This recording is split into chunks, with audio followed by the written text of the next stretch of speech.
Good morning, students. In last class, we saw till Heisenberg uncertainty principle. What is Heisenberg uncertainty principle?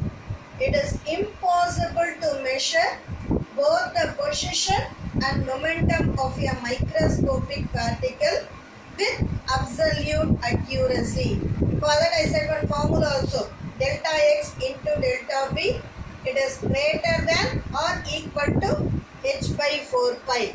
Is it clear? In today's class, we will discuss this Schrodinger equation. Okay. What is the Schrodinger equation? Actually, this equation, it determines the change of wave function in space depending on the field of force. How much force we are applying. Based on that, we can determine the change in the wave function. So, this equation is used to predict the wave function in which the electron moves. Is it clear? So, h cap, pronounce it like that. H cap psi is equal to E psi. Actually, this is what we are saying it as Schrodinger equation. Here time is not mentioned. So, it is time independent Schrodinger equation. H cap means Hamiltonian operator. Psi means wave function. E, energy of the system. Okay. Now let us see the main features of quantum mechanical model of an atom. First main feature is energy of electron in atoms are quantized. Already this you studied in Bohr's model. So energy of electrons in atoms are quantized.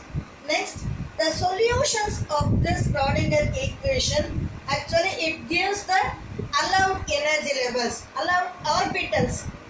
What does mean by orbit? Circular path of an electron is called as orbit. Based on the values of this Schrodinger equation, we can find out the shape of the orbit. Okay, so that's what here they are saying. The solutions of Schrodinger equation. When you find the solution for this Schrodinger equation, it gives the allowed energy levels, orbits. Okay, you should know what is meant by orbit. Suppose orbital. Here itself they gave the definition for orbital. Orbital means, actually it's a three-dimensional space in which the probability of finding the electron is maximum. That is the region where we find maximum number of electrons. That we are saying it as orbital. See, orbit is different from orbital. Orbit means what I said? Circular path of the electron. Orbital means the probability where the electron density is maximum. Okay. One more important point now I am saying, it will come later. The probability where the electron density is 0, that we are saying it as known.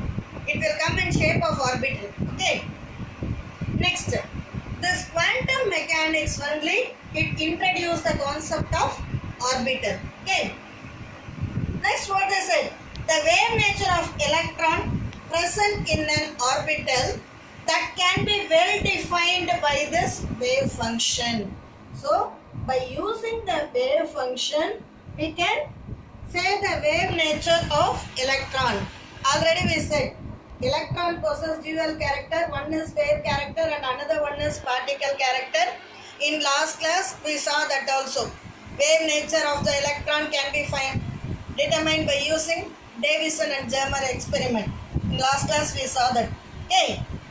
Finally, the probability of finding the electron in a small volume, it is proportional to wave function. Actually, this wave function, physically it doesn't have any meaning. But the probability of finding the electron one small volume, suppose for example in this board, suppose if I am finding the volume here alone. So this kind of small volume, it is directly proportional to wave function which is known as probability density. Always it is having positive value. Is this clear, students, now? So, what we discuss now? Schrodinger equation, then main features of quantum mechanical model of atom. In Schrodinger equation, derivation part and part is there. That I will simplify it and I will explain it later. Okay. Next it is quantum numbers. What is meant by quantum number? Actually, the energy of electron that can be find out by using this quantum numbers. Actually, quantum numbers only it is used to designate and differentiate the various atomic orbitals based on its character. Already you may study this, but here we will study in detail. There are 4 types of quantum numbers: principal quantum number, azimuthal quantum number, magnetic quantum number, and finally spin quantum number. That we will discuss in detail in the next class. Thank you, students.